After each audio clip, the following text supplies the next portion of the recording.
Hello students, welcome to एलियो update. तो हम आप लोगों का आज नया पेपर स्टार्ट करने वाले हैं, मैकेनिक्स। तो मैकेनिक्स आई थिंक किस सेमेस्टर में है? थर्ड सेमेस्टर में। हाँ, थर्ड सेमेस्टर का पेपर मैकेनिक्स। तो मैकेनिक्स स्टार्ट करने वाला है। मैकेनिक्स अभी तक आई थिंक आपका स्टार्ट भी नहीं हुआ था, है ना? तो मैकेनिक्स में क्या क्या चीज़ें पढ़नी है? मैकेनिक्स दो पार्ट में डिवाइड होता है एक्चुअली में। हाँ, ये थोड़ा पेपर फिजिक्स से रिलेटेड है। जिन लोगों ने फिजिक्स अच्छे से पढ़ी है तो उनको समझ में आएगा कि हाँ, क्या चल रहा है माहौल, है ना? तो ये मैकेनिक्स में आपको दो चीज़ें मिलेंगी, एक तो स्टैट और एक डायनामिक, है ना? कुछ स्टैट के पोर्शन होंगे जैसे कॉमन कैटेनरी वगैरह, वर्चुअल वर्क है, फोर्स इन 3D है, एक्सिलरेशन, काइनेटिक्स एंड काइनेमेटिक्स है। ये वाले जो चैप्टर्स है ये स्टैट के होंगे, है ना? और कुछ चैप्टर्स इसके डायनामिक होंगे, force in 3D, motion, Kepler law, है ना? और एसएचएम, जितने मोशन से रिलेटेड है, मोशन इन रेस्टिंग मीडियम, इस तरीके के जो भी चैप्टर्स हैं मोशन से रिलेटेड, है ना? और वो सारे के सारे हमारे कहाँ रहने वाले हैं? Force in motion in 3D, ये भी चैप्टर है आपका, ये डायनामिक्स से रिलेटेड रहने वाले हैं। तो वेलकम टू थर्ड सेम। वो तो आप लोग आ ही गए हैं। और एक पेपर आई थिंक आप लोगों ने कर भी लिया है, एनालिसिस वाला। एनालिसिस में नहीं, एनालिसिस आप में नहीं है ना, आपके में ओडी है। हाँ, सेमेस्टर थर्ड में दो पेपर है ना। एक है ऑर्डिनरी डिफरेंशियल इक्वेशन, दूसरा है मैकेनिक्स, है ना? ये कुछ गड़बड़ कर रहा है, सही हो जाए फिर से लिखते हैं ना। तो एक ओडी है और एक आपका क्या है, मैकेनिक्स। तो ओडी में, ओडी तो आपका चल ही रहा है फिलहाल में तक। मैम अच्छा पढ़ा रही हैं, आप लोग पढ़िए। उसके बाद में ये रहता है हमारा मैकेनिक्स। ये हम पढ़ाएंगे, अब देखिए कैसा रहता है माहौल। मैकेनिक्स, मैकेनिक्स दो पार्ट में डिवाइड है, एक स्टैट में, स्टैटिक्स, और दूसरा डायनामिक। कुछ चैप्टर स्टैट से आएंगे, कुछ चैप्टर डायनामिक से आएंगे, दोनों को मिलके बना दिया गया है आपका मैकेनिक्स। क्लियर? तो सबसे पहले हम देख लेते हैं what is the syllabus of that, है ना? सिलेबस क्या रहने वाला है। मैं ऐसे चैप्टर वाइज सिलेबस डिस्कस कर देता हूँ, बहुत ज़्यादा सिलेबस पे नहीं जाता हूँ, है ना? आप लोगों ने देख ही लिया होगा, सबसे पहला चैप्टर जिसमें कॉमन कैटेनरी आता है ना। Common catenary, virtual work,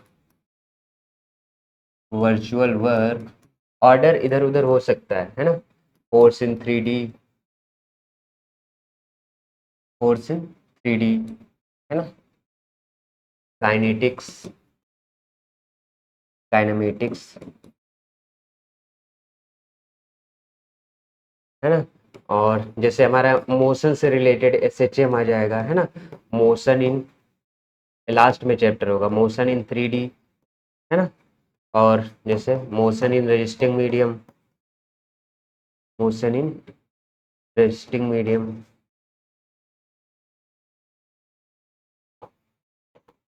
motion in resting medium. और आ जाएगा हमारा मोशन इन,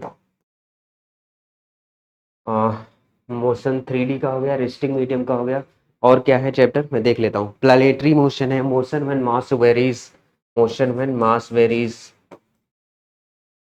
मास वेरीज, और मोशन व्हेन मास वेरीज, और तुम्हारा आ गया मोशन इन 3D हो गया। मोशन, और कौन सा है? हाँ, प्लानेटरी मोशन है, सेंट्रल ऑर्बिट है, प्लानेटरी मोशन, प्लानेटरी मोशन है, और सेंट्रल ऑर्बिट, और एक दो और चैप्टर हैं। कुल मिला के आपके 10 to 11 चैप्टर हैं, आई थिंक 10 to 12 चैप्टर है इसमें, है ना? तो ये सारी चीज़ें हमको कवर करनी है। अब मैकेनिक्स, अब मैकेनिक्स से पहले, इसको हम पढ़ाने से पहले थोड़ा आपसे पूछते हैं, डिस्कस करते हैं, देखते हैं आपको आ रहा है। आप लोगों ने बहुत ज़्यादा नाइन्थ हाई स्कूल में ही पढ़ा होगा ना कि what is the gravitational force, what is gravity, है ना? तो ये सारी चीजें आपको थोड़ा ध्यान देना, मैं रिकॉल कराता हूँ। ग्रेविटेशनल फोर्स क्या होता है? जैसे मैंने दो बातें कही, जैसे हमारे पास कोई भी दो ऑब्जेक्ट, दो ऑब्जेक्ट के बीच में जब जब फोर्स ऑफ अट्रैक्शन होगी वहां पे ग्रेविटेशनल फोर्स काम करेगा। इसीलिए उसको यूनिवर्सल लॉ ऑफ ग्रेविटेशन इसलिए कहते हैं कि यूनिवर्स से कोई भी दो ऑब्जेक्ट ले लो, आप सन को ले लो, मून को ले लो, है ना? अर्थ को ले लो, मून को ले लो, सन को ले लो, मून को ले लो, स्पेस की बात कर रहे हैं ना? या फिर आप कोई और ऑब्जेक्ट ले सकते हो ग्रेविटेशनल फोर्स के लिए, कोई जरूरी नहीं है। कोई भी दो ऑब्जेक्ट जिसके बेस में फोर्स ऑफ अट्रैक्शन होगी वहां पे ग्रेविटेशनल फोर्स होता है। क्लियर और नॉट? ओके। फिर इसी में बात आती है ग्रेविटी की, most important term gravity, under a gravity पूरा चैप्टर इसमें हमको पढ़ना है। तो ग्रेविटी के बारे में आपको पता होना चाहिए। Do you know free fall? Free fall क्या होता है? जैसे मान लो कि ऊपर से कोई ऑब्जेक्ट नीचे की तरफ गिर रहा है ना। अब इसलिए मान लो टेरेस पे गए हम लोग और ऊपर से बॉल को या वगैरह को किसी को हम नीचे छोड़ रहे हैं ऐसा, तो अब वो छोड़ रहे हैं, तो क्या वो बॉल जो नीचे आ रही है तो उसके साथ में और कोई फोर्स काम नहीं कर रहा है? ग्रेविटेशनल फोर्स के अलावा, अर्थ के फोर्स के अलावा कोई और फोर्स उस पर काम कर रहा है कि नहीं कर रहा है? हमें इस बारे में सोचना है। कर रहा होता है, एयर रेजिस्टेंस काम कर रहा होता है, क्योंकि हवा तो गायब नहीं हो सकती ना, हवा का भी फोर्स तो भी लगता है उस पर। हवा का भी जो फोर्स लगता है तो हम ये नहीं कहते हैं, इसीलिए उसको ग्रेविटेशनल फोर्स कहते हैं, है ना। ऊपर से कोई ऑब्जेक्ट आ रहा है, मतलब अर्थ पे जा रहा है ऑब्जेक्ट, तो वहां पे ग्रेविटेशनल फोर्स काम करता है। ग्रेविटी कहाँ काम करता है? वही काम जब फ्री फॉल होता है। फ्री फॉल होने का मतलब है जो हमारी एयर है, एयर का जो फोर्स उस पे लग रहा है वो भी फोर्स अगर हटा दिया जाए ना, तो वो जो बॉल अब गिरेगा ना अर्थ पे, तो वहां पे हमारा काम करता है ग्रेविटी, उसी को ग्रेविटी बोलते हैं। तो ग्रेविटी करने का मतलब ये होता है, जैसे आपको ध्यान होगा, आप लोगों ने प्रूफ वगैरह किया होगा, जैसे याद हो ये हमारे पास अर्थ है, अर्थ का मास हमने ले लिया m, क्लियर। और एक बार अगर हम ऑब्जेक्ट को यहाँ पे रखते हैं, ये हमारे पास कुछ ऑब्जेक्ट, समझते रहे ना बात को। अर्थ, ये ऑब्जेक्ट अर्थ की तरफ आ रहा है, इसकी हाइट हमने h ले ली, ये हमारी हाइट क्या है h। ये क्या है यहाँ ये जो ऑब्जेक्ट रखा है इसका हमने मास मान लिया mo, mass of the object, clear, okay. तो हमको पता है जो फोर्स होता है, force force force directly proportional होता है किसके? प्रोडक्ट ऑफ मास, दोनों ऑब्जेक्ट के मास के, मास of the object, mass of the अर्थ। दूसरा, इनवर्सली प्रोपोर्शनल होता है डिस्टेंस, डिस्टेंस जो डिस्टेंस होती है उसके स्क्वायर के, डिस्टेंस के स्क्वायर के क्या होता है? Inversely proportional. यहां से निकल के आता है F is equal to, F जो होगा टोटली प्रोपोर्शनल हो जाएगा किसके? F is directly proportional to M naught M E upon H square. ये आपने पढ़ के रखा होगा फिजिक्स में, क्लियर। यहाँ से क्या पता चला, जब हम भी ये वाला साइन हटाते हैं, जो प्रोपोर्शनल वाला साइन हटाते हैं, तो यहाँ पे कांस्टेंट जोड़ते हैं, कैपिटल जी, ये हो गया M O M E upon H square. तो यहाँ से ये आ जाता है जो G, universal gravitational constant, universal gravitational constant, gravitation constant, clear. तो जब ये बात तो हमने तब बताई ना जब हमारे पास ऑब्जेक्ट अर्थ से दूर रखा हुआ है। अगर ऑब्जेक्ट बिल्कुल अर्थ के सरफेस पे आ जाए ना, तो वहां पे क्या होता है? ग्रेविटी काम करता है। कैसे दिखाते हैं, अभी परेशान मत हो।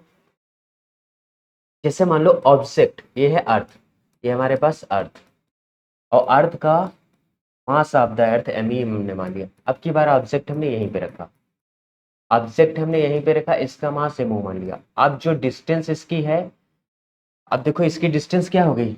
अर्थ की जो रेडियस है, ध्यान दो, अर्थ की जो रेडियस है आर, उसी वही हो गई इसकी क्या? डिस्टेंस। तो अब की बार जो फोर्स बनेगा एफ इज इक्वल टू क्या है? G M naught M E divide by क्या था हमारे पास? H square.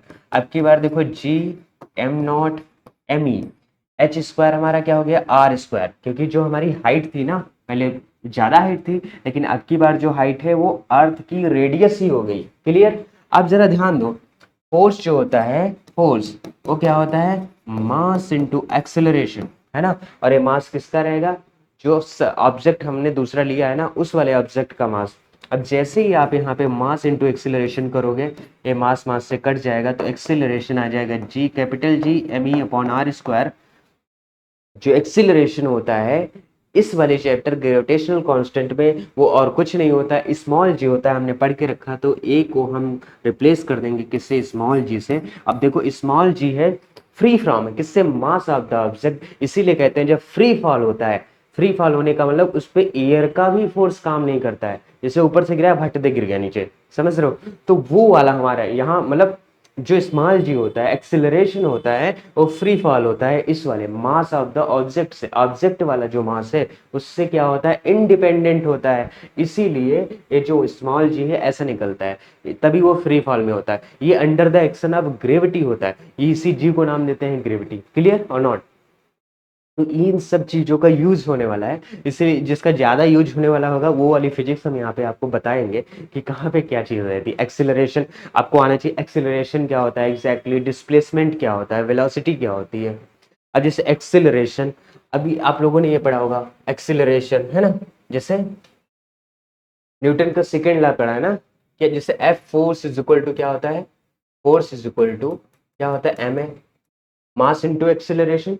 जरा ध्यान दो, एक्सेलरेशन क्या था, अगर force if F is constant, अगर एफ अगर जीरो हो जाए, एफ जीरो होता है तो जाहिर सी बात है एम एस जीरो होगा, एम एस जीरो होगा तो एक्सेलरेशन जीरो होगा। एक्सेलरेशन एक्चुअली में होता क्या है, change in velocity with respect to time, ये जीरो होगा। इसके जीरो होने का मतलब है चेंज इन वेलोसिटी जीरो हुआ। अब डेल भी जीरो है, आप लोगों ने बहुत पढ़ के रखा है ना, क्या पढ़ के रखा है, डिफरेंशिएशन पढ़ के रखा है, ये वही तो है। डेल्टा अप्लाई कर दिया वही पे जीरो आ रहा है, तो इसका मतलब क्या हो गया, वेलोसिटी क्या होगी, कांस्टेंट।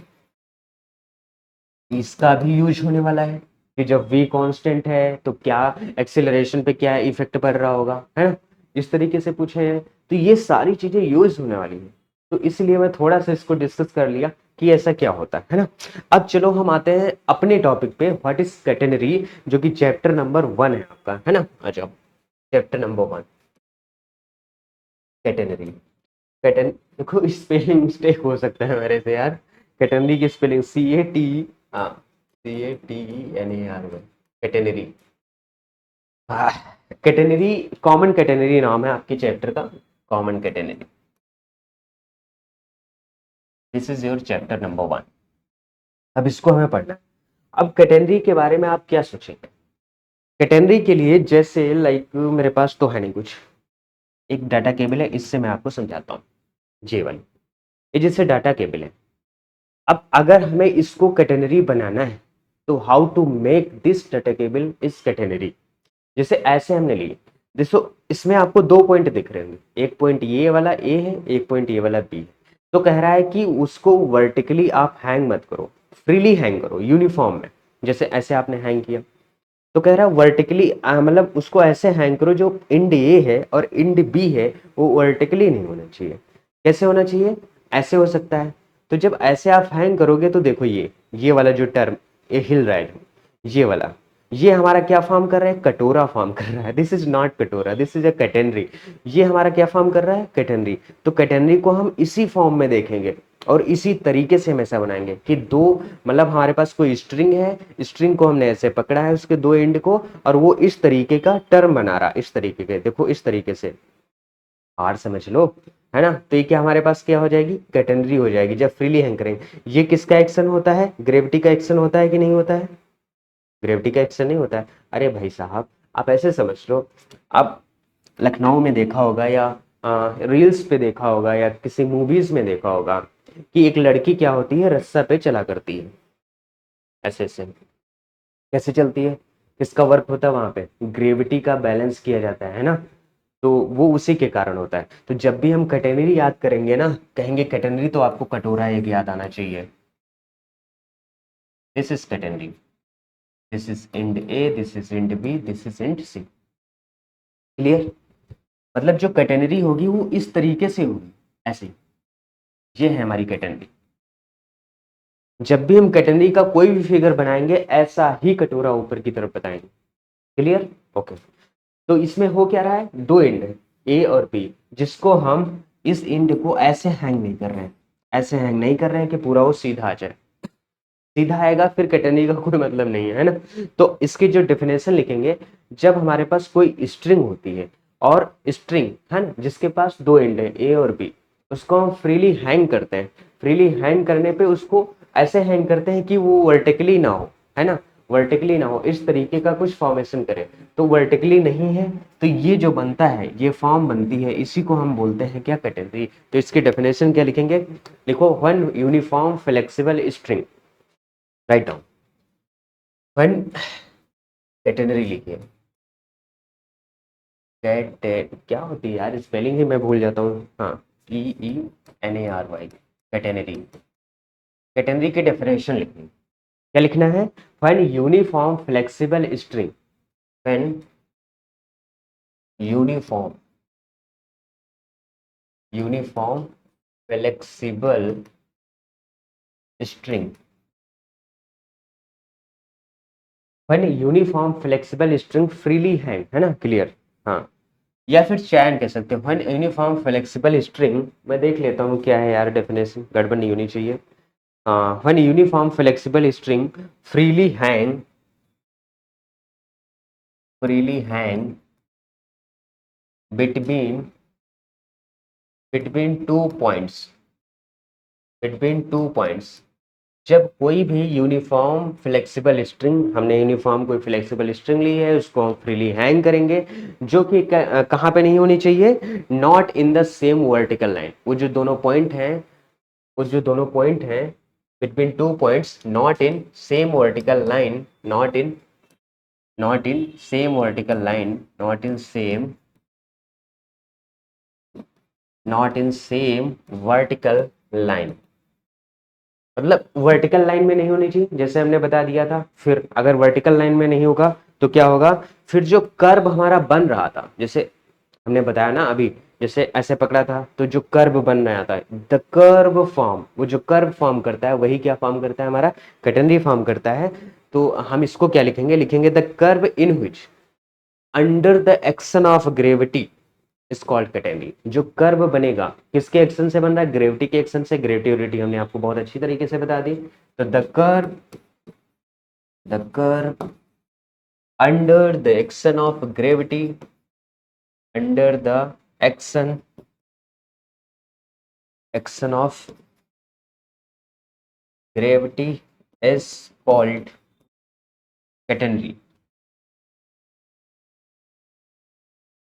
ये बात क्लियर है? तो आगे बढ़ते हैं कि कैटेनरी क्या होती है। कैटेनरी ऐसी होती है, this is A, this is B, this is catenary. अभी जब इस पे क्वेश्चन कराएंगे ना तो आपको बहुत मजा आने वाला। क्लियर? अब जैसे कैटेनरी, कैटेनरी का जो वेट है वो पर यूनिट लेंथ, मतलब जो वेट, ये जो कैटेनरी आएगी इसका जो वेट भी तो कुछ होगा, हैंग हो रहा है तो कुछ ना कुछ वेट होगा। तो अगर इसका wait per unit length constant हो जाता है तो यही कैटेनरी हमारी कॉमन बन जाती है।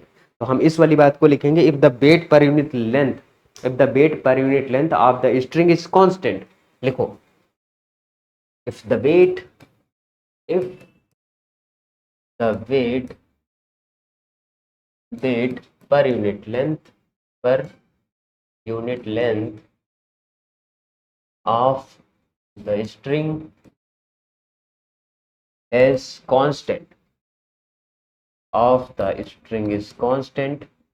then catenary then catenary becomes common catenary।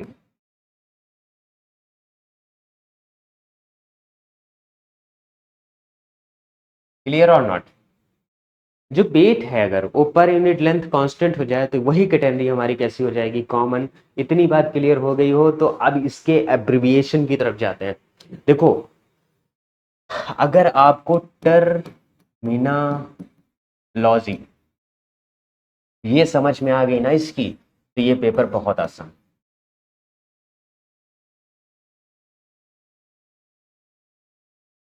आपके चेहरे हैप्पी रहेंगे।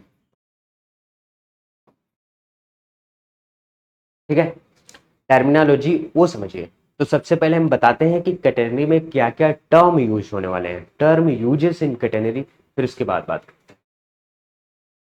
यहाँ पे लिखो, टर्म यूज इन कैटेनरी।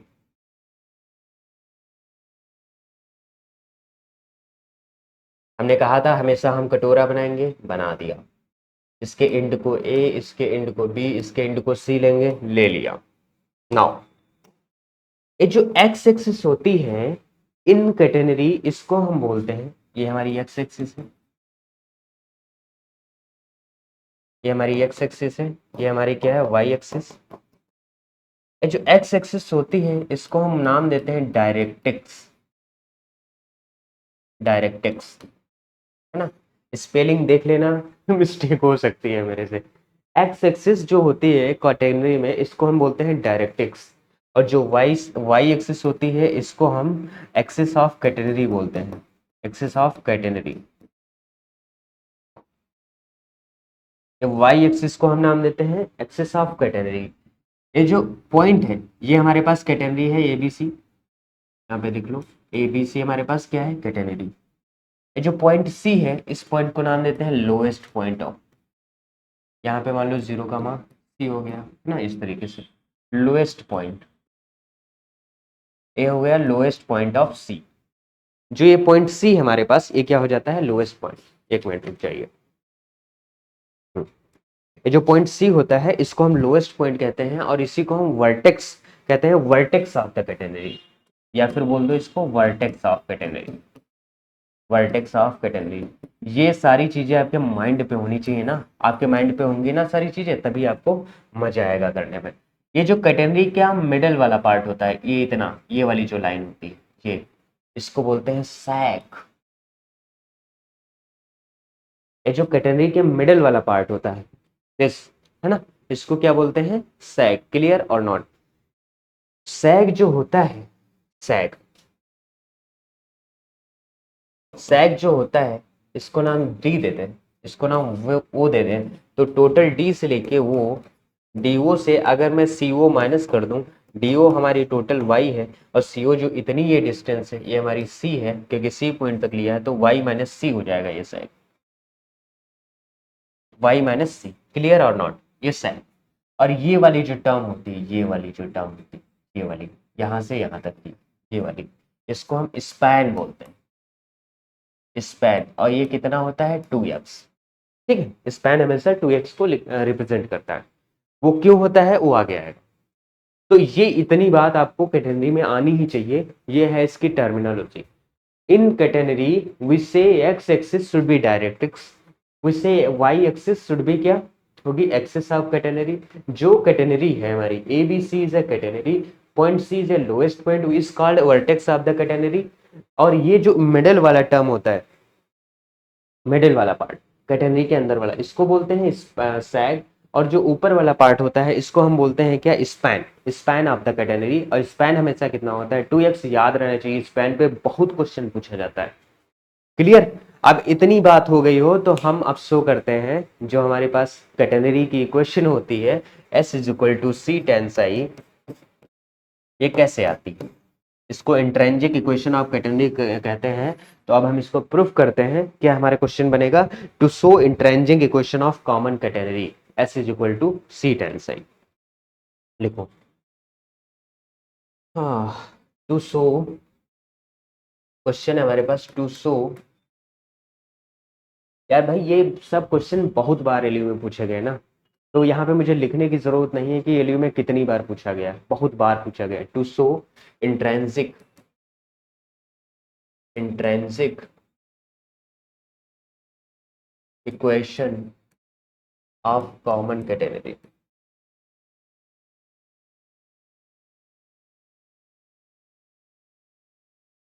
कैसे शो करेंगे, अब देखो अगर ये आप समझ गए तो मजा आएगा। हमने कहा था जब भी कैटेनरी की बात करेंगे तब भी एक कटोरा बना लेंगे, बना लिया।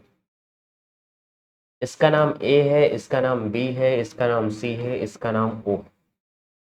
ठीक है, हमने कहा था कि कैटेनरी का कुछ वेट होगा। ठीक है, अब जो कैटेनरी का कुछ वेट है ये लोएस्ट पॉइंट है, इस लोएस्ट पॉइंट सी पे जो वेट होगा आपको पता है ना। जैसे हम लोग फंक्शन वगैरह पढ़े हैं ना सेमेस्टर 1 में, तो इस तरीके से अगर कोई कर्व बनता है तो ये स्लोप होता है ना। तो ऐसे समझ लो कि ये वाला जो स्लोप होगा, ये वाला कैटेनरी का जो वेट होगा, ये इधर इस टी पॉइंट पे इसका टेंशन लग रहा होगा, इसको हम टी नॉट कहते हैं। और ये जो टी नॉट है ना, टेंशन टी नॉट, इसका जो वेट होगा ये सी पॉइंट पे, weight of C, weight at C, है ना।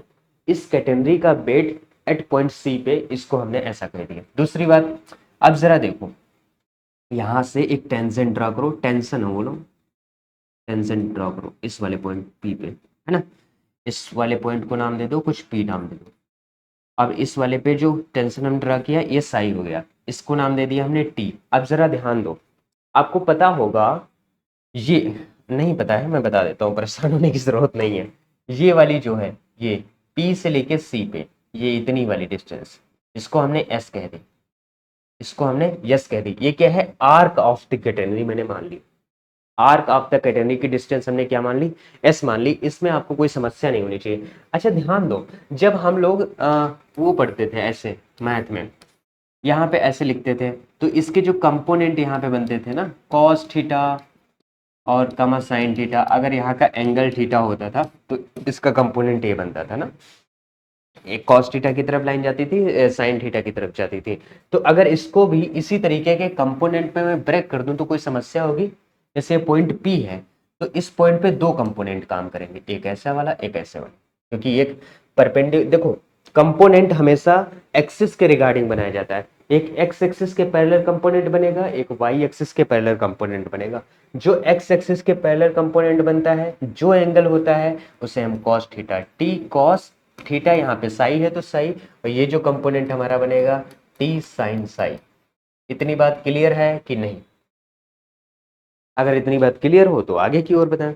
अब जरा देखो, ये जो हमारा यस है, यस जो हमारा कैटेनरी है, इस वाले पॉइंट पे वेट हमारा डब्ल्यू सी है, टी नॉट हमारा टेंशन है, एस वाली जो कैटेनरी है इसका वेट हम कुछ मान लेते हैं, इसको हम डब्ल्यू एस कहते थे। क्लियर? अब जरा देखो, समझो बात को यार, बड़ा आसान है, टफ नहीं है। हमने क्या किया, हमने कुछ नहीं किया, हमको शो करना है, to show intrinsic equation of common catenary क्या होती है, S is equal to C tan Sai.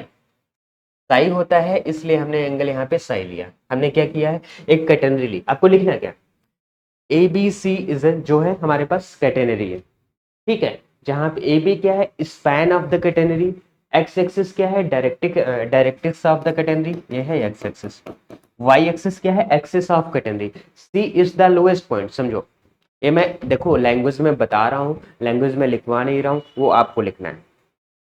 A B C is a catenary, A B is a span of the catenary, ए यहाँ पे इसको डी नाम दे दो, D C is a sag of the catenary, पीछे हमने बताया, एक्स एक्सिस जो है directrix of the catenary, Y axis जो है हमारे पास क्या हो जाएगी, axis of the catenary, C is the lowest point. At point C, at point C tension is T not, जिसका वेट कितना है सी पॉइंट पे, हमने कहा था वेट अगर पर यूनिट कांस्टेंट हो जाता है तो वो क्या हो जाती है, कॉमन कैटेनरी, इसीलिए कॉमन कैटेनरी में हमको वेट की जरूरत पड़ती है, और ये हमारा वेट है डब्ल्यू सी। तो टी सी पॉइंट पे जो वेट है टी नॉट, ये हमारा डब्ल्यू सी हमने ले लिया।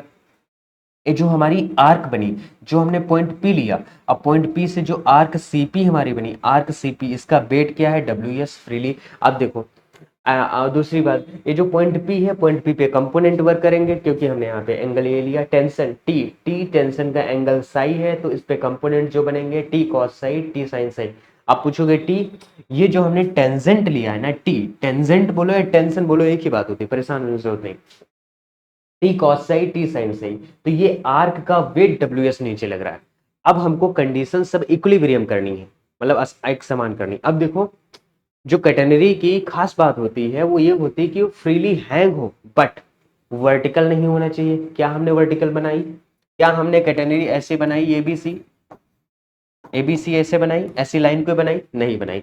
तो ये सारी चीजें आपको लिखनी होंगी, ठीक है। एबीसी कोई एक यूनिफॉर्म फ्लेक्सिबल स्ट्रिंग है, नॉट इन वर्टिकल लाइन, है ना, तो under the action of gravity ABC form a catenary. Clear? इसके बारे में और क्या ही बताऊं, इतनी लैंग्वेज सफिशियंट है या और लिखना है आपको? अगर आपको लिखना है तो आप ये लिखेंगे, ए बी सी क्या है हमारे पास, कैटेनरी है, A B C is a flexible string, flexible string not in vertical line, जो डेफिनेशन पीछे लिखवाई है, not in vertical line, so A B C form catenary under the action of gravity. Clear? अब हम करवाने जा रहे हैं इसका प्रूफ। जब ये इक्विलिब्रियम कंडीशन में होगी, हम क्या लिखेंगे, कौन सा पोर्शन है हमारे पास, ये हमारे पास यहाँ पे ए है सी है, जब ये वाला सी ए पोर्शन इक्विलिब्रियम में होगा, ये टोटल पोर्शन हमारे पास इक्विलिब्रियम में होगा, सीपी पोर्शन लिख लो, क्या ही फर्क पड़ता है, तो सीपी पोर्शन लिख लो। मैं लिखता हूँ यहाँ पे लिखो पोर्शन पोर्शन सी ए टोटल लिख देता हूँ यहाँ से यहाँ तक, is in equilibrium, is in equilibrium when, यहाँ पे लिखो व्हेन, यहाँ पे हमने थ्योरी छोड़ी है वो आपको लिखना है, when a portion C A is in equilibrium. जब ये पोर्शन हमारा इक्विलिब्रियम में होगा, इक्विलिब्रियम में होने से कंफ्यूजन नहीं होना। देखो मैं बता देता हूँ, जो इस आर्क का वेट है ना, इस जो वाली जो आर्क का वेट है वो अपर वाले अपोजिट जो कंपोनेंट होते हैं, जैसे इस वाला एरो, ये वाला एरो, ये वाला एरो, ये वाला एरो, इस वाले एरो को इस वाले एरो के इक्वल कर देंगे, इस वाले एरो को इस वाले एरो के इक्वल कर देंगे, तो यहाँ से हमारे पास कंडीशन इक्विलिब्रियम की आ जाएगी और ये कंटेन हो जाएगा। मान लो अगर ये वेट यहाँ पे नहीं लगता, वेट यहाँ पे नहीं लगता तो ये कटनरी फॉर्म नहीं करता, ये ऊपर की तरफ बढ़ जाता, क्योंकि है तो स्ट्रिंग, भाई स्ट्रिंग है, जैसे स्प्रिंग लो, ऐसे आप उसको हैंग करोगे तो जब तक उस पर वेट नहीं होगा तब तक वो नीचे की तरफ नहीं जाएगा, वो ऐसे ही आ जाएगा, ऐसे सीधा सीधा आ जाएगा। क्लियर, वही वाली बात। तो जब पोर्शन इक्विलिब्रियम में होगा, तो जब इक्विलिब्रियम में पोर्शन होगा तब हम क्या करेंगे, देखो हम करेंगे T sine psi, T sine psi जो हो जाएगा इक्वल हो जाएगा वेट डब्ल्यू एस के, पहली इक्वेशन। दूसरी बात टी कॉस साई जो इक्वल हो जाएगा टी नॉट के, और टी नॉट हमारा क्या है, टी नॉट पे वेट डब्ल्यू सी लिख रहा है, इक्वेशन 2 बस प्रूफ हो गया मेरा। इतना ही था इसमें कि how to prove, how to show the intrinsic equation of common category. ये दो बातें अगर आपको आ गई ना, बल्ले बल्ले। चलो भाई थोड़ा पानी पीता हूँ। अब दोनों को डिवाइड कर दो, 1/2। तो जब काहे 1/2 कर रहे हैं सर, 2/1 क्यों नहीं कर रहे? अरे भैया tan चाहिए तो साइन बाई कॉस बनाना पड़ेगा। ओके, तो ये आ जाएगा हमारे पास T sine psi T cos psi is equal to W S upon W C. T से टी उड़ गया, यहां से आ गया tan psi is equal to W S upon W C. इसको मैं लिख सकता हूँ W S is equal to W C multiply tan psi. ये वाला इस वाली आर्क यस का वेट है, ये वाला इस पॉइंट सी पे वेट है tan psi. This is proof the equation. Clear और नॉट? हमने कैसे इक्वेशन को प्रूफ किया, समझ में आया? How to show intrinsic equation of a common category, कैसे हम कॉमन कैटेगरी की इंट्रिंसिक इक्वेशन को बनाएंगे, कैसे हम प्रूफ करेंगे।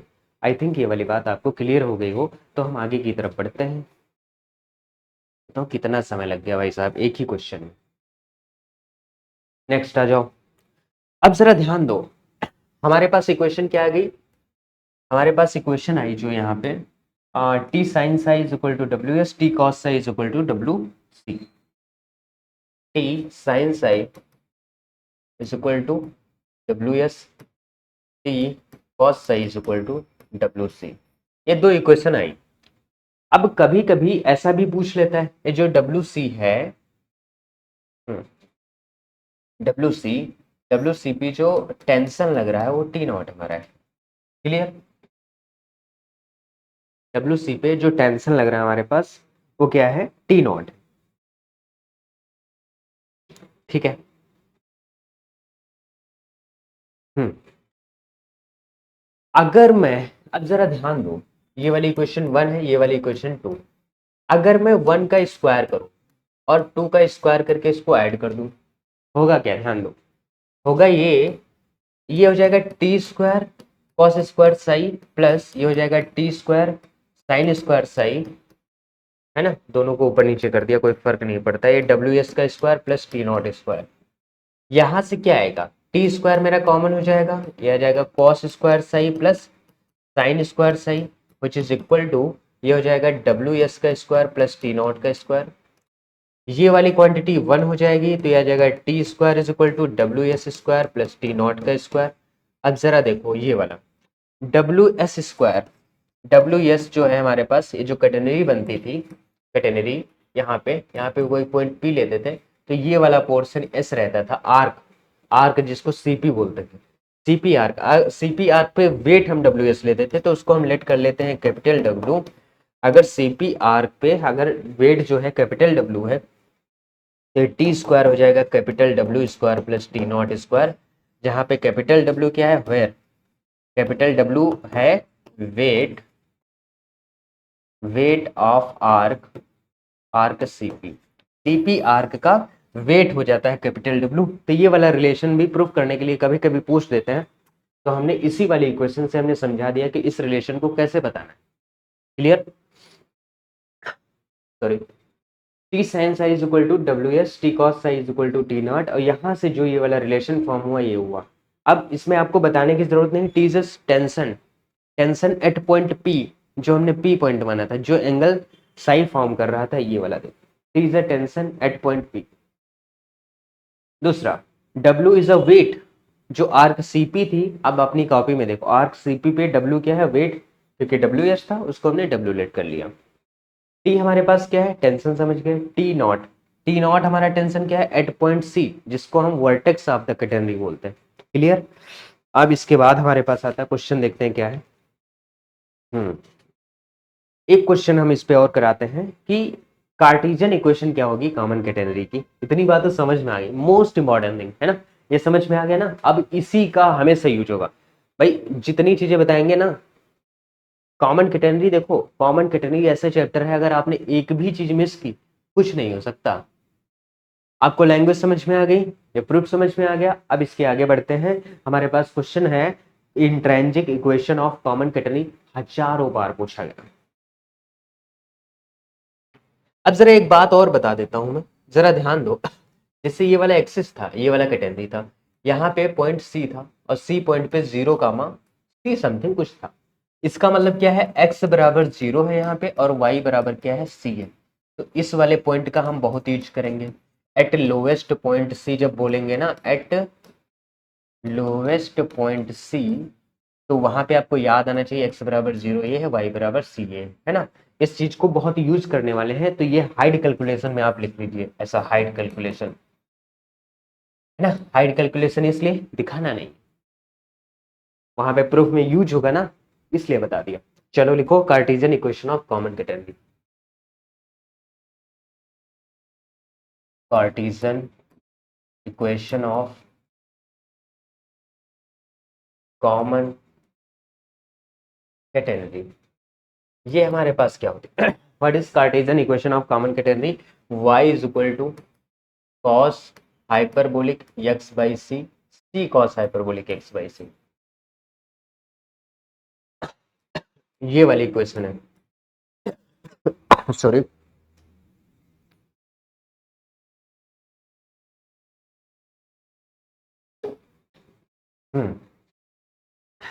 अब इसको प्रूफ करना है। सी कॉस हाइपरबोलिक, हाइपरबोलिक का मतलब जानते हैं, जो फंक्शन, अब आपको पता ही नहीं साइन हाइपरबोलिक कॉस हाइपरबोलिक कैसे फंक्शन यूज होता है। अच्छा ये बताओ, cos square x plus sine square x 1 होता है, तो हम कहेंगे cos hyperbolic square plus sine hyperbolic square भी 1 होगा। दिस इज ट्रू या दिस इज ट्रू, दोनों ही सही है, ये तो सही है। इसके बारे में बताओ, सही है। अगर आपको यही नहीं आता तो ये प्रूफ कर ही नहीं पाएंगे, कंफर्म नहीं कर पाएंगे। नहीं इसमें यूज नहीं है, लेकिन बता दूं आगे यूज आएगा, इस वाले प्रूफ में तो नहीं इसका यूज। बताओ, यहाँ पे प्लस नहीं होता है भाई साहब, यहाँ पे माइनस होता है, यहाँ पे माइनस होता है ऐसा। Cos hyperbolic minus sine hyperbolic 1 होता है। ये जो हाइपरबोलिक वाला टर्म होता है, इसके बारे में मैं थोड़ा डिस्कस कर रहा हूँ, फिर इस पे आता हूँ, इस वाले क्वेश्चन पे है ना। ये हाइड कैलकुलेशन में आएगा सब। हाइपरबोलिक जो होता है, जैसे कॉस हाइपरबोलिक एक्स, इसको हम लिखते हैं ई की पावर एक्स प्लस ई की power minus of x divide by 2। अब जरा ध्यान दो, कॉस हाइपरबोलिक एक्स, तो अगर कॉस हाइपरबोलिक एक्स का ग्राफ ई की पावर एक्स का ऐसा होता है, ई की पावर माइनस एक्स का ऐसा ग्राफ होता है, इन दोनों को एक ही में मिक्स जब करेंगे, एक ही में जब मिक्स करेंगे, तो टोटली हमारा ग्राफ ये वाला बन के आ जाएगा, ये वाला, ये this is a graph of cos hyperbolic, है ना। ऊपर के तरफ कटोरा बनेगा, ऊपर की तरफ कटोरा बनेगा, और ऊपर की तरफ कटोरा बनने की वजह से इसको जो है इस वाली इक्वेशन में कन्वर्ट करना, y is equal to C cos hyperbolic x by psi, तभी इसको बोलते हैं क्या, कॉमन कैटेनरी की इक्वेशन। हाइपरबोलिक में है तो साइन हाइपरबोलिक में भी इसको कन्वर्ट कर सकते हैं। कैसे बताते हैं। देखो, ये वाली जो इक्वेशन थी कार्टेशियन इक्वेशन थी, जिससे हमने बोला यहाँ पे समझ लो कॉस हाइपरबोलिक एक्स और साइन हाइपरबोलिक एक्स। कास हाइपरबोलिक एक्स ई की पावर एक्स प्लस ई की power minus x by two होता है, और ये साइन हाइपरबोलिक एक्स ई की पावर एक्स माइनस ऑफ ई की power minus x by two होता है। ई की पावर एक्स का ग्राफ हमारा ऐसा होता है, ई की पावर माइनस एक्स का ग्राफ ऐसा होता है। तो ओवरऑल जब ग्राफ बनेगा तो एक कटोरा टाइप बनेगा, और ये हमारी कैटेगरी हो जाएगी कॉस हाइपरबोलिक एक्स। इसीलिए हमको जो कार्टेशियन इक्वेशन है वो सी कॉस हाइपरबोलिक एक्स बाई सी में हमको प्रूव करना है, ये वाली इसको प्रूव करना है, कराएंगे, डोंट वरी, परेशान मत हो। ये कई बार पूछा गया है, एलयू में हजारों बार पूछा गया है, एलयू के एग्जाम के लिए मोस्ट इंपॉर्टेंट। अभी करा, पहले थोड़ा समझ लो। साइन हाइपरबोलिक, साइन ई की पावर एक्स ऐसे बनता है, ई की पावर माइनस एक्स ऐसे बनता है। दिस इज ई की पावर एक्स का ग्राफ, ई की पावर माइनस है। अब मैं ग्राफ पे नहीं जा रहा हूँ क्योंकि मैंने आपको कैलकुलस नहीं पढ़ाई, कढ़ाई होती तो आपको इस ग्राफ में तो समस्या नहीं आती। अब जब इनको आपस में मिक्स करेंगे ना, इन दोनों को आपस में मिक्स, तो ये ग्राफ कुछ ऐसा बनेगा। तो ये जो है एक इधर की तरफ कटोरा बनाएगा, इधर की तरफ कटोरा बनाएगा, है ना। तो ये भी एक तरीके से कैटेनरी ही फॉर्म करेगा, ऐसे कटोरा वाला। तो कैटेनरी फॉर्म करने की वजह से एक इक्वेशन और आएगी, y बराबर साइन हाइपरबोलिक का कुछ रिलेशन आएगा, मुझे याद नहीं एग्जैक्टली में रिलेशन क्या है, अभी मैं बता देता। तो वहां से ये वाली बात होती, क्लियर और नॉट। ठीक है, अगर क्लियर हो गया है तो आगे बढ़ता है। अब हमने कहा प्रूफ कैसे करेंगे, चलो प्रूफ क्या, प्रूफ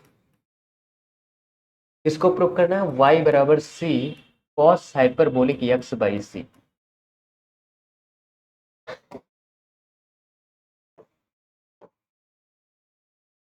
करो प्रूफ।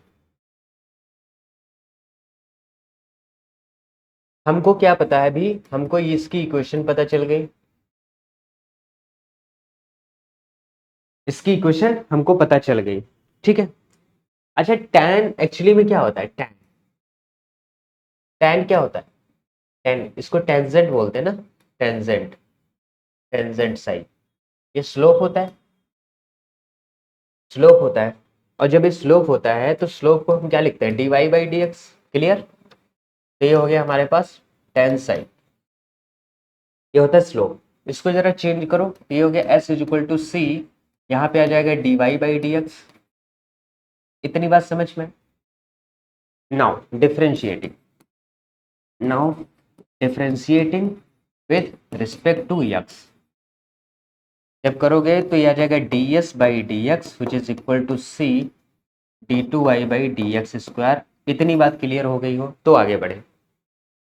हमने क्या किया, इसको चेंज कर दिया, मतलब एक्स के रिस्पेक्ट में हमने क्या कर दिया, डिफ्रेंशिएट कर दिया। अब जरा ध्यान दो, आपने डिफरेंशियल कैलकुलस में ही पढ़ा होगा या नहीं, डिफरेंशियल कैलकुलस में तो पढ़ के रखा होगा कि डी एस बाई जो डी एक्स की वैल्यू होती है वो under root one plus D Y by D X के स्क्वायर के इक्वल होती है।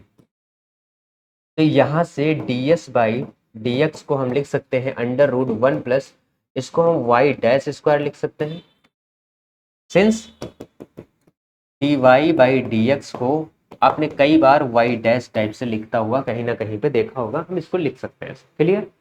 तो अब ऐसा अगर क्लियर है तो मैं इस वाले टर्म को यहाँ से रिप्लेस करके कुछ ऐसा लिखता हूँ, इसको इधर लिखता हूँ C D two Y by D X square which is equal to, ये हो गया under the root one plus Y dash का स्क्वायर। इसको हम इक्वेशन वन मान लेते हैं। अब जरा नेक्स्ट पेज पे इसको लिखो, C D two Y by D X square is equal to, next page पे C D two Y by D X square which is equal to one plus Y dash square. Sir इसको आप ऐसा क्यों लिख रहे हैं, अरे इसलिए लिख रहे हैं यार, थोड़ा आसान लगता है, देखने में अच्छा लगता है। लेट कर लेते हैं वाई डैश को पी, हमको इंटीग्रेट करना है ना, वाई की वैल्यू चाहिए, इसलिए वाई डैश को जब पी लेट करोगे तो अब इसलिए इसको डबल डेरिवेटिव करोगे, अगेन डेरिवेट करोगे तो वाई डबल डैश क्या आ जाएगा, d p by D x, clear. Put कर दो, वाई डबल डैश ही तो है ये this is nothing y double dash, y double dash की जगह पे क्या लिख दोगे, d p by D x which is equal to under root one plus p square, clear.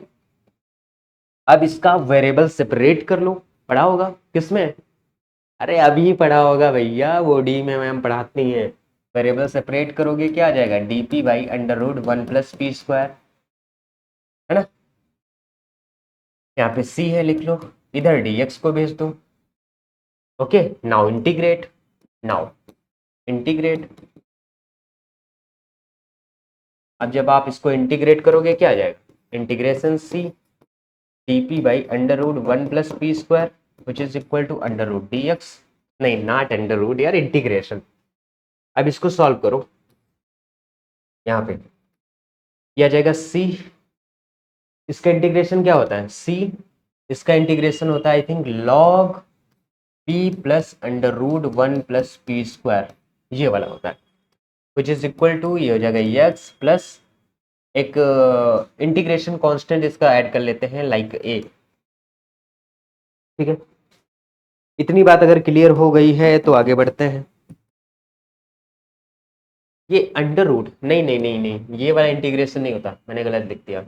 इसका जो इंटीग्रेशन होता है c, this is a sine hyperbolic, this is a sine, मैं भूल गया ना, साइन हाइपरबोलिक। इसका जो इंटीग्रेशन होता है मैं देख लेता हूँ क्या होता है। हाँ ठीक है, sine hyperbolic inverse p which is equal to x plus a, ये वाला हमारा क्या होता है, इसका इंटीग्रेशन होता है c साइन हाइपरबोलिक इनवर्स, इस तरीके से इसको हम ऐसे लिख सकते हैं, साइन हाइपरबोलिक इनवर्स p, ये c इधर गया तो ये आ गया x by C plus a by C. ठीक है, ये आ गया हमारे पास x by C plus a by C. Clear, ठीक है। अब जरा ध्यान दो, अब जरा ध्यान दो, हमने कहा था एक कंडीशन यूज करेंगे जो कॉमन कैटेगरी वाली कंडीशन थी, एट पॉइंट सी पॉइंट पे, सी पॉइंट पे हमारा एट पॉइंट सी, ध्यान दो at point C, at point c पे क्या था, 0, c होने का मतलब क्या था यहाँ पे, x इज इक्वल टू 0 था और y is equal to C था। बट हमारे पास यहाँ क्या y डैश, तो जब यहाँ पे इसको c करो तो c करो, यहाँ पे क्या है y डैश, इसको जब y डेरिवेट करोगे तो कांस्टेंट टर्म क्या हो जाएगा, 0 हो जाएगा। तो x इज इक्वल टू 0 पे y डैश 0 है, यानी क्या मतलब यहाँ x इज इक्वल टू 0 पे हमारा p क्या है, 0, x इज इक्वल टू 0 पे हमारा p क्या है, 0। तो ये कंडीशन अप्लाई करेंगे, now now at point at point at point at point c x is equal to 0 comma p is equal to 0। जैसे ही x is equal to 0, p is equal to 0 करोगे, sine hyperbolic 0 हमारा 0 होता है, जैसे ही p इसमें 0 रखोगे तो आ जाएगा sine hyperbolic inverse 0 is equal to x 0 हो जाएगा प्लस a बाई सी। यहाँ से साइन हाइपरबोलिक इनवर्स 0 हो गया which is equal to a by C. तो यहाँ से पता चल गया कि जो a कांस्टेंट इंटीग्रेशन की वैल्यू है वो 0 आ गई, कांस्टेंट ऑफ इंटीग्रेशन की वैल्यू हमारे पास कितनी आ गई, 0। इतनी बात क्लियर हुई, पक्का।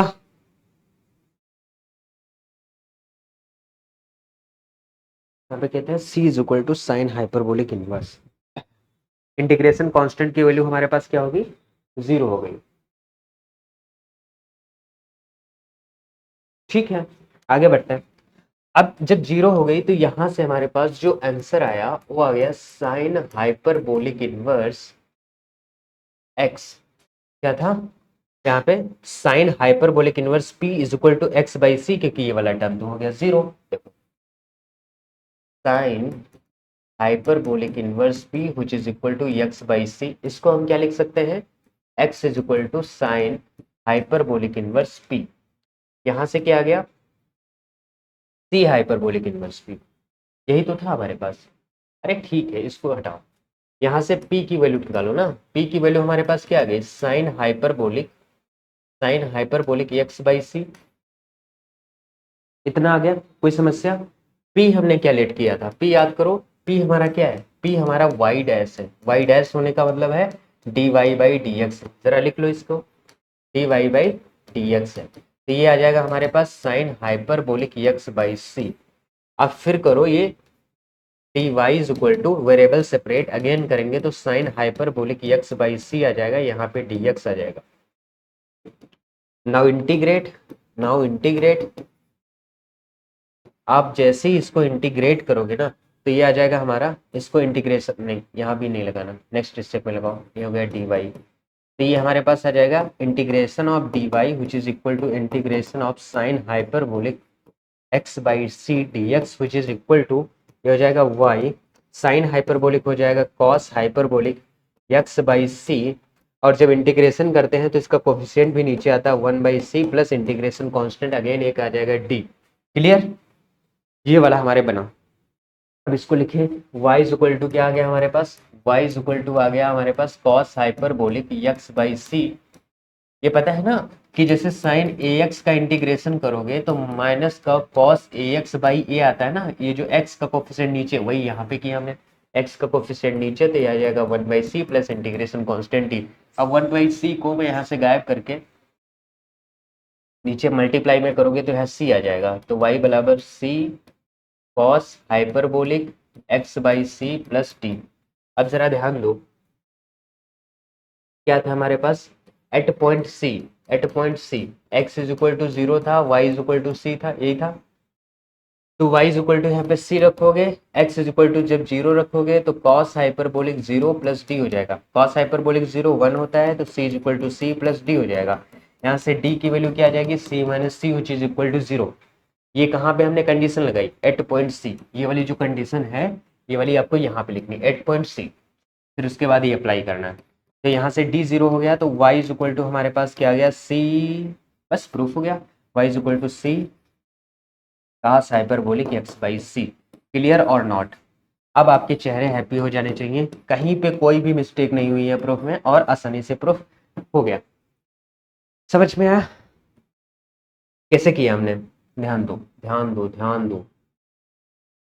हमको प्रूफ करना था ये, इस वाली इक्वेशन को हमको करना था प्रूफ, तो हमने किया s is equal to c tan psi. C tan psi होने से हमको टेन पता है स्लोप होता है, टेन होता है हमारे पास स्लोप, तो उसको d Y by D x से रिप्लेस कर दिया, डिफ्रेंशिएट कर दिया, ये इक्वेशन आ गई। D S by D x की वैल्यू हमको पता है, उसको ऐसे कन्वर्ट करके ऐसा कर लिया। नाउ वेरिएबल सेपरेट कर दिया, वेरिएबल सेपरेट करने से ऐसा आ गया, फिर इसको इंटीग्रेट कर दिया, इंटीग्रेट करने पे हमारे पास क्या हुआ, d p upon under root 1 plus p square हो गया हमारा, और ये हो गया जो, फिर इसको इंटीग्रेट करने पे इसका जो इंटीग्रेशन है यहाँ पे है। हमारा मेन काम था ये वाला समझना, ये वाला आप समझ जाओ ना कि कंडीशन कैसे अप्लाई कर रहे हैं, इंटीग्रेशन कांस्टेंट को हम जीरो कर रहे हैं, तो जीरो करने के लिए ये वाला काम किया। आई थिंक ये वाली बात आपको क्लियर हो गई होगी। ठीक है, तो यहाँ से इंटीग्रेशन कांस्टेंट जीरो हो गया, तो इंटीग्रेशन कांस्टेंट जीरो होने के बाद ऐसा हो गया, ऐसा हो गया, ऐसा हो गया, उसकी p की वैल्यू रख दी, p की वैल्यू जो आई फिर से अगेन इंटीग्रेट कर दिया, हमारे पास जो हमको प्रूफ करना था वहां पे हम आसानी से पहुंच गए। आई थिंक अब क्लियर हो गया होगा कि किस तरीके से इस वाली क्वेश्चन को हम प्रूव करते हैं। ठीक है, अब इसके बाद जो नेक्स्ट लेक्चर हमारा आएगा वो रिलेशन होगा, जैसे एक्स आई का रिलेशन क्या होता है, एक्स एक्स का रिलेशन क्या होता है, वाई साई का रिलेशन क्या होगा, एस एक्स का रिलेशन क्या होगा, है ना, और यस वाई का रिलेशन क्या होगा, और टी इज इक्वल टू डब्ल्यू, टी और वाई में रिलेशन क्या होगा, और फिर उसके बाद क्वेश्चन आएंगे, फिर देखते हैं आगे क्या बताना आपको, है ना। तो फिलहाल आज के लिए इतना ही, मिलते हैं आपसे नेक्स्ट लेक्चर में, तब तक के लिए बाय बाय।